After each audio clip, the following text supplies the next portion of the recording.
কে Donald Trump, কে Xi Jinping, কে পাকিস্তান, আমরা কাউকে ডরাই না। এই যে 50% শুল্ক চাপালেন ডোনাল্ড ট্রাম্প, তারপরেও আমরা রুখে দাঁড়িয়েছি। নরেন্দ্র মোদী পরিষ্কার করে দিয়েছেন যে আমাদের দেশের মানুষের স্বার্থে, আমাদের দেশের কৃষকদের স্বার্থে, আমাদের দেশের গরিবদের স্বার্থে, হ্যাঁ মূল্য চোকাতে হবে, হ্যাঁ অনেক বেশি টাকা খরচ হবে, কিন্তু কোনোভাবেই আমেরিকার কাছে মাথা নোয়ানো হবে না, মাথা নত করা হবে না।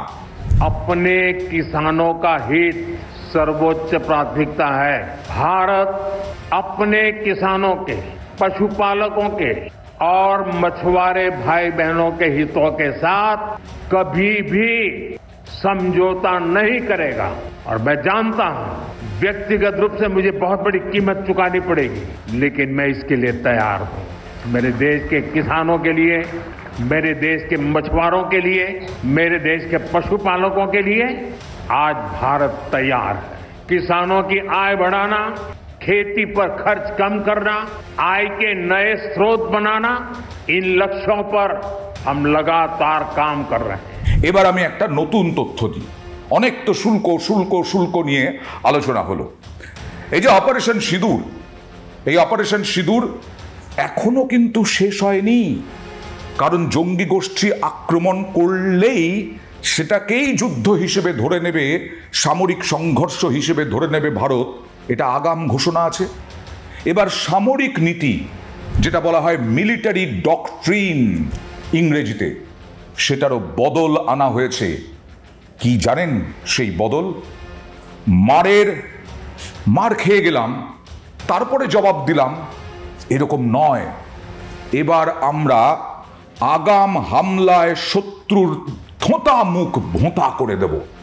হ্যাঁ, কোনো রকমভাবে যদি আমরা আশঙ্কা করি যে আমাদের উপরে পরোক্ষভাবে কোনো না কোনোভাবে আমাদের সাধারণ মানুষের উপরে, আমাদের ধর্ম চিনে হোক, আমাদের বিভিন্ন রাজ্যের বিভিন্ন ঘটনা যদি হয়, বিস্ফোরণ ঘটাক জঙ্গিরা, আগাম কোনো দেশ তো ঘটায়, পাকিস্তানের ইন্ধন থাকে, চীনের ইন্ধন থাকে, তুরস্কের ইন্ধন থাকে।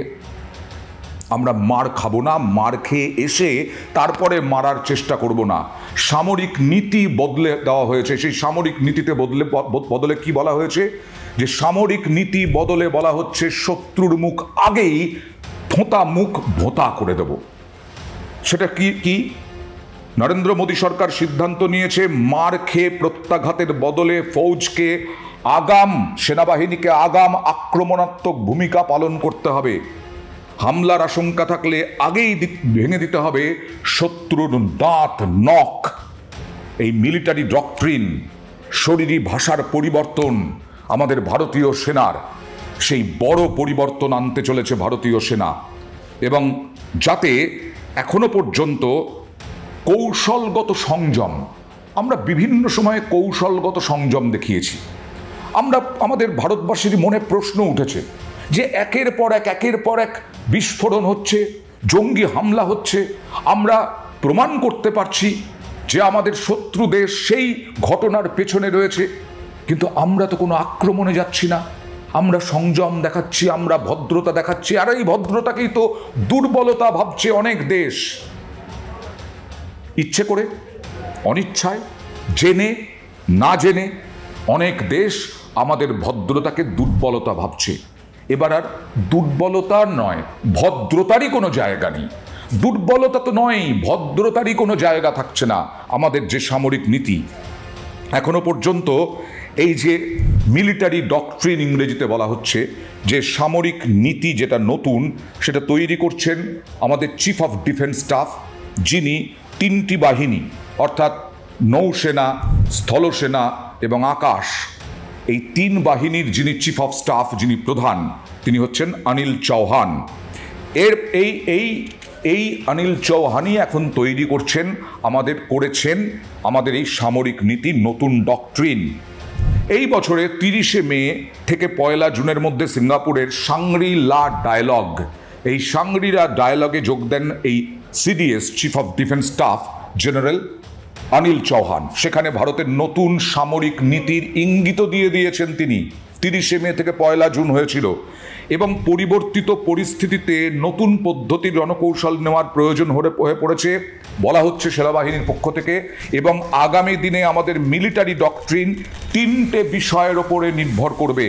সেগুলি হলো অত্যাধুনিক হাতিয়ার, আধুনিক রণকৌশল এবং সম্পূর্ণ যুদ্ধক্ষেত্রের দখল নেওয়া।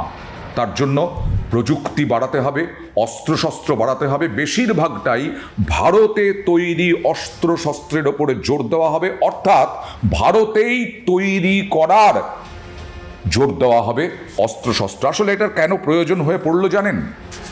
1947-এ যখন স্বাধীন হয় ভারত, সেই স্বাধীনতার পরে ব্রিটিশের যে নীতি, সেই নীতি নিয়ে আমরা চলছিলাম। আমরা তো অনেক কিছুই ব্রিটিশের নীতি নিয়ে চলেছিলাম। আইপিসি যেমন ব্রিটিশের ছিল, ইন্ডিয়ান পিনাল কোড, সেইটা চেঞ্জ হয়েছে এখন ন্যায় সংহিতায়। সেরকমই সামরিক নীতিতেও আমরা ব্রিটিশের সামরিক নীতির ভিত্তি করেই চলছিলাম। সেটা ছিল পুরোপুরি রক্ষণাত্মক, ডিফেন্সিভ, এবং দেশের সীমান্ত সুরক্ষার জন্য সেনাবাহিনী মজুদ থাকতো, আক্রমণ করার জন্য নয়। পুরোপুরি ডিফেন্সিভ, মানে আমার এখানে যাতে হামলা না চালায়। পুরোপুরি ডিফেন্সিভ হলে আপনারা ফুটবল মাঠে দেখেছেন কি হয়, বেশি ডিফেন্সিভ হলে পরেই গোল খেয়ে যায় বিরোধীরা, মানে বিরোধী অন্য দল, তারা গোল দিয়ে দেয়। সেটাই হয়েছিল পুরোপুরি ডিফেন্সিভ সামরিক নীতিতে। 1962 সালে আচমকা চীন ভারত আক্রমণ করে, এবং তখন আমরা ডিফেন্সে রয়েছে তো সমস্ত 11টা প্লেয়ার, সেই 11টা প্লেয়ার গোলরক্ষক সহ ডিফেন্স করছে। কেউ জানে না আক্রমণে যেতেই জানে না।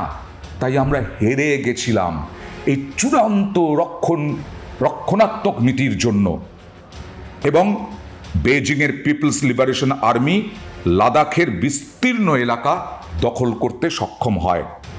যুদ্ধের মোড় ঘোরাতে প্রয়োজন ছিল বিমান বাহিনীর জোরালো প্রত্যাঘাত, অ্যাকশন প্রয়োজন ছিল, যে অ্যাকশন আমরা অপারেশন সিঁদুরে দেখেছিলাম। কিন্তু সেই সময় সরকার অনুমতি দেয়নি, ফলে পরাজয়ের মুখ দেখতে হয়েছিল। এবার দেখুন, 62 চীনের পরে আমাদের শিক্ষা হয়েছিল। শিক্ষা যে হয়নি তা নয়, মিলিটারি ডক্ট্রিন যেটা সামরিক নীতি, সেটাতে বদল আসে এবং বড় পরিবর্তন আসে। 10 বছরের কম সময়ে সৈনিক সংখ্যা দ্বিগুণ করে সরকার। আর কি হয়েছিল? সেনার 3 শাখার মধ্যে সংযোগ বাড়ানো হয়েছিল।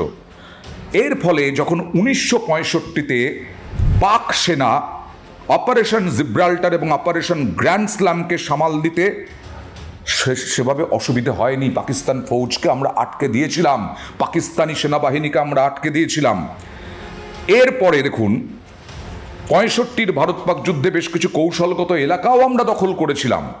এর মধ্যে অন্যতম হলো জম্মু কাশ্মীরের পীর পাঞ্জাল রেঞ্জের হাজি পীর পাস।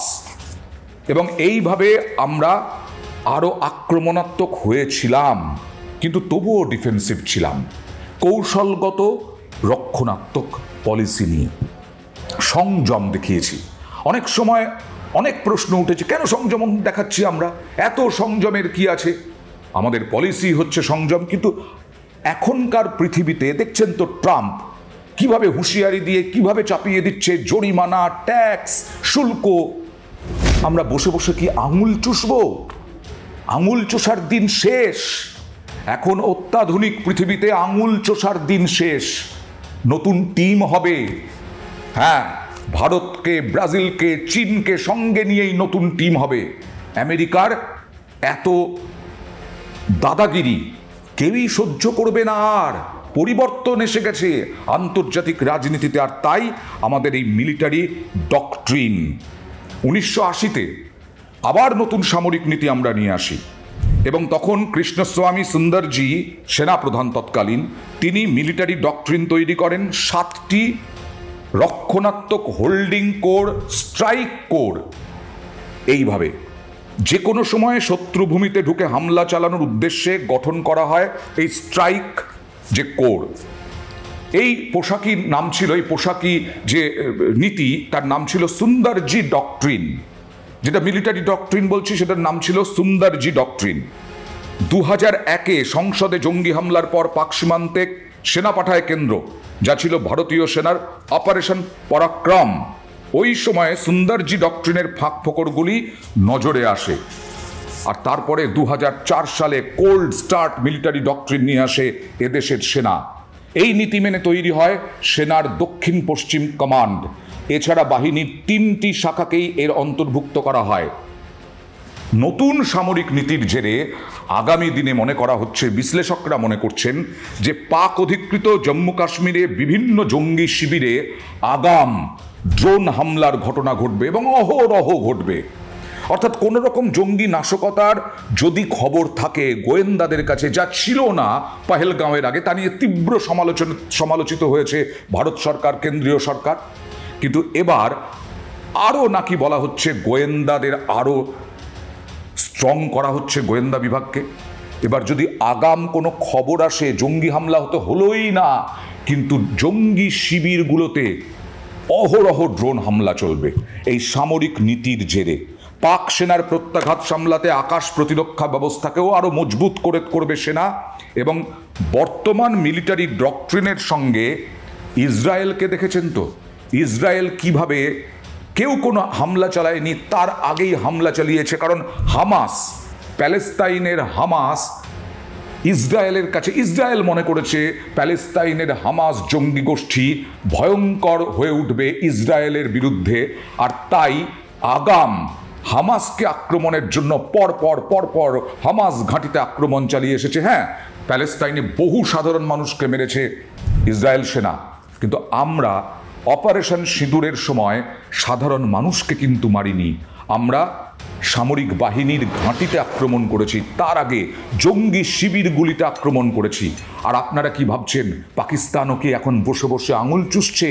তা নয়, আস্তে আস্তে আবার জঙ্গি শিবিরগুলো গোছানোর চেষ্টা করছে। আমরা যদি কখনো টের পাই যে লাদাখের ওখানে আবার চীন সেনা দখল করার চেষ্টা করছে, অরুণাচল প্রদেশে চীন সেনা অরুণাচল প্রদেশে ঢোকার চেষ্টা করছে, এই যে নতুন সামরিক নীতি, যে নতুন মিলিটারি ডক্ট্রিন, সেটাতে আমরা আর বসে থাকবো না, আমরা অ্যাডভান্স হামলা চালাবো। তাতে সংঘর্ষ হবে, কিন্তু আমরা আমাদের পজিশন একেবারে শক্তপোক্ত রাখবো। আমরা কাউকে ভয় পাই না এখন, অর্থনীতি হোক, সামরিক নীতি হোক।